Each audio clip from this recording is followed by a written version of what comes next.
भगवान बुद्ध की वाणी। स्व, वह व्यक्ति जो स्व के स्वभाव को जानता है और यह समझता है कि उसकी इंद्रियां कैसे कार्य करती हैं, वह मैं के लिए कोई अवकाश नहीं देता तथा इस प्रकार वह अनंत शांति प्राप्त करता है। संसार मैं के चिंतन में लीन है और इससे मिथ्या बोध की सृष्टि होती है। कुछ कहते हैं कि मैं मृत्यु के बाद बचा रहता है, कुछ कहते हैं कि वह नष्ट हो जाता है। ये दोनों गलत हैं तथा उनकी भूल अत्यंत घातक है, क्योंकि यदि वे मैं को नाशवान कहें तब तो जिन फलों की प्राप्ति के लिए वे चेष्टारत हैं वे भी नष्ट हो जाएंगे और कुछ समय बाद कोई भावी जीवन भी नहीं रहेगा। पापपूर्ण स्वार्थपरायणता से ऐसी मुक्ति पुण्यहीन हुआ करती है। दूसरी ओर जब कुछ लोग यह कहते हैं कि मैं नष्ट नहीं होगा, तब तो जीवन और मृत्यु के बीच में केवल एक ही अस्तित्व अजन्मा और अमर होगा। अगर मैं ऐसा है तो वह पूर्ण है तथा कर्मों के द्वारा उसे पूर्ण नहीं बनाया जा सकता। यह चिरंतन अविनाशी मैं कभी भी परिवर्तित नहीं होगा। स्वयं भगवान और स्वामी हो जाएगा तथा तब पूर्ण को पूर्ण बनाने से कोई लाभ नहीं होगा। नैतिक उद्देश्य और निर्वाण अनावश्यक हो जाएंगे। पर हम अब सुख और दुख के चिन्हों का अवलोकन करते हैं। इसमें कहाँ संगति है? यदि हमारे कार्यों को करने वाला मैं नहीं है तो मैं की सत्ता ही नहीं है। कार्य के पीछे कोई कर्ता नहीं है, जानने के पीछे कोई ज्ञाता नहीं है, जीने के पीछे कोई भगवान नहीं है। अब ध्यान दो और सुनो।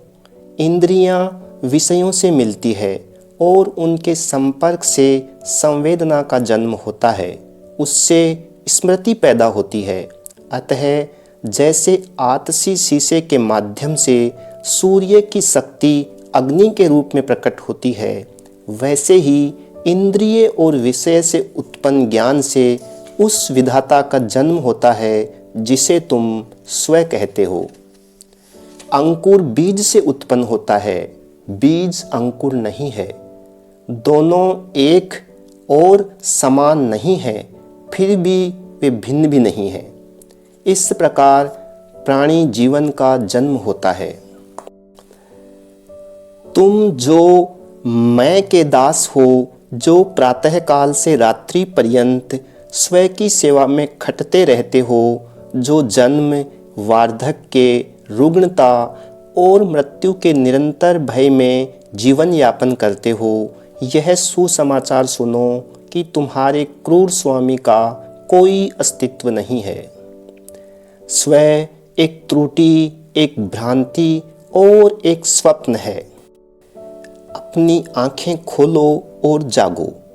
वस्तुओं को उनके यथार्थ रूप में देखो और इससे तुम्हें सुख मिलेगा। जो व्यक्ति जागृत है वह दुस्वप्न से भयभीत नहीं होगा। जिसने रस्सी की प्रकृति को जान लिया है, जो सांप के समान प्रतीत होती थी, वह कांपना बंद कर देगा। जिसने यह जान लिया है कि मैं की सत्ता नहीं है, उसका सारा काम भाव और अहंकार मूलक इच्छाएं जाती रहेंगी।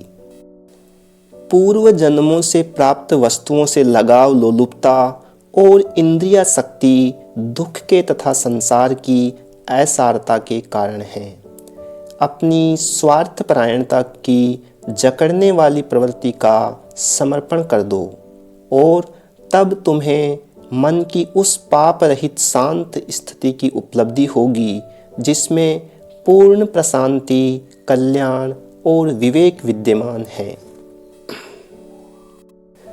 अगर कोई जानता है कि स्वयं प्रिय है तो उसे अपनी सुरक्षा भली भांति करनी चाहिए। विवेकी व्यक्ति को तीनों पहर सतर्क रहना चाहिए। स्वयं की शरण स्वयं है, क्योंकि इसके अतिरिक्त और कौन शरण हो सकता है। एक पूर्ण संयमित स्वयं के द्वारा व्यक्ति ऐसी शरण प्राप्त करता है जिसे पाना कठिन है।